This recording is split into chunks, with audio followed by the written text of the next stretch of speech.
Help me out. Everybody, welcome to Tactical Tip Tuesday. Today I want to talk a little bit about opening a door.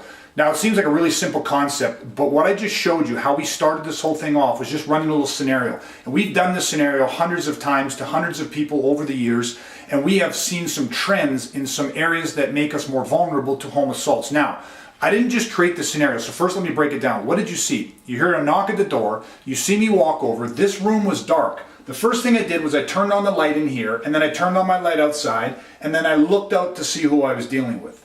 What I saw was a female.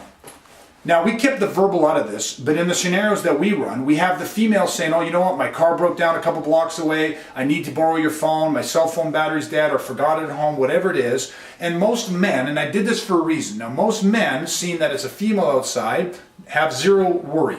They're going to unlock the door, I open the door, and then what happened is they had two other suspects who were hidden out of my sight, who then rushed and gained entrance to my residence. Now, I didn't create this scenario. This scenario actually was a string of home invasions that happened some years back in Edmonton.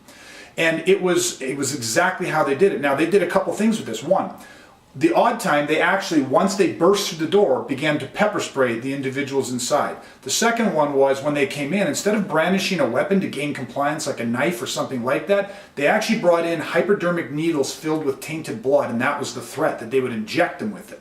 So there's a couple different things that happen with this, but it's important for us to understand, and I shared this tip because ladies, the things I'm going to show you about how to open the door are going to work for you. But I also wanted men to understand that there is a threat here for us as well in a home invasion scenario. They are smart. They will use something that they know will help gain them access. Now let's break this down a little bit. Here's the first tip. When you saw me walk over, the first thing I did was I turned the light on in this room. Okay? Now the number one thing is this. Keep this room dark. I'm just going to kill the lights for a second. Keep this room dark. If you keep this dark, turn on your outside light. Now you might not be able to pick up on it real well, but when you look outside and that exterior light is turned on, and I'll just turn this light back on for a second for the sake of the video. When you turn the outside light on, but you keep it dark inside, you mess with their night vision. Okay, that prevents them when you look out, if you have a side window like this or something like that, or even a different window. When you look out, anyone outside, the light is affecting their night vision. It makes it hard for them to see inside, to see who you are, what gender you are, what you're holding or not holding, how many people are in the house, that kind of thing. So that's one good tip. Now here's the other thing. If you turn on your exterior light and that light is not working, and you believe that it should be, last time you used it, it was, do not automatically assume that that light bulb has burnt out. They may have unscrewed that or broken that light bulb, knowing that they wanted to keep it dark out there, assuming you were going to light up your residence in here. That gives them the advantage. So that's tip number one. Now the second tip is now do all your talking through the door if you can. So even if depending on who's out there, it might be a woman that's saying, you know, my car broke down, you can talk through your door. You can ask them what the emergency is, what happened, what they need you to do. If they need to borrow the phone or anything like that, ask them what number they'd like you to call. Place the phone call for them. You can even confirm identity by asking the other person on the line what their name is, ask them something about them, a physical description. That confirms and verifies who they are, what their story is, and who they're saying they are. So if you do feel compelled to say, okay, you know what, I'm going to open the door, I want to share a couple things with you. The second tip is this.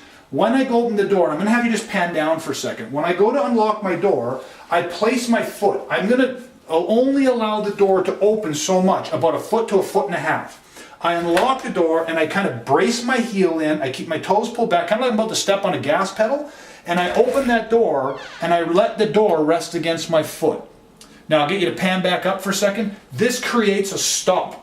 Okay, this creates a barrier. Now, watch for 1 second. I can still step off to the side, look out, address the people out there, kind of look around, see what I'm dealing with. They have no idea that I've got this stopper in place. If they decide, or if all of a sudden an assault like you just witnessed happens and they come driving in, I can back up from the door, now pan down. That's going to stop a lot. You can actually delay their response quite effectively. Okay, now here's the next thing. When that happens, boom, it hits, I can pivot my body off to the side. Now when I pivot my body off to the side, I can start putting my body weight into the door, but I can hold them and delay them. What happens is this. When people are planning, they hear that door open. If they're going to start an invasion at that point, when they begin their assault and they run into that, that is going to delay them. That's going to interrupt their feedback loop. They're not going to expect to run into the stop like that. They're going to expect maybe someone trying to quickly close the door, but they're not going to expect this much stability. Now, I may not be strong enough to actually be able to get my body weight behind the door and repel it and slam it shut. I can start pushing on the door. If they're determined to get in, they're going to start sticking fingers and arms and maybe faces through that door. And if you start smacking that and that starts catching those things in place or catching them in there, that's a bonus for us. But if we're not quite strong enough, then I always believe in having additional insurance. Now, we have a welcome mat out front that says, you know, you're welcome in our home, but we also have a deterrent just inside our home to repel those that aren't welcome. And so here's the third tip. Get something. I don't care if it's a pen, a nail file, a piece of wood, a doweling, a butter knife. Have something that's within reach. If I have my foot braced in the door and people are trying to get in, for me, I can reach up here, hidden discreetly within my coat rack, is something that's called a nightshade. And it's just a little chunk of plastic. You can get it from Cold Steel for about $10 or $15. And all this is going to allow me to do is just reach for this, pull this out, and as they're sticking limbs and fingers through, I can give them some little pokes that tell them they're not wanted or allowed into my residence.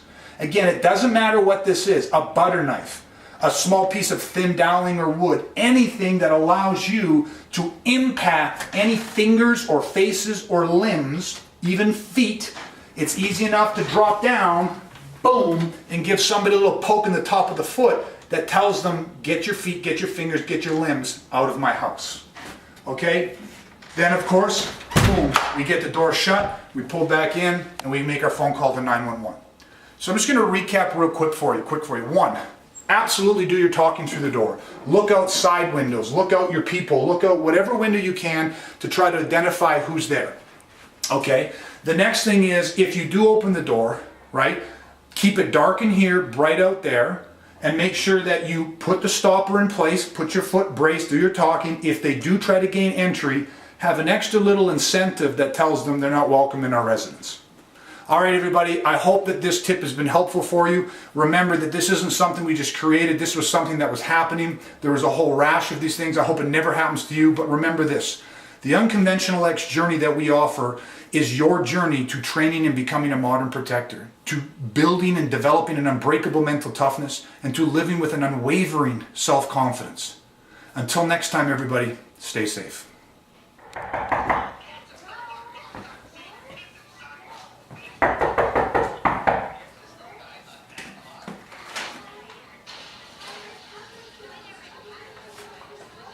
Okay. That seems to be the problem.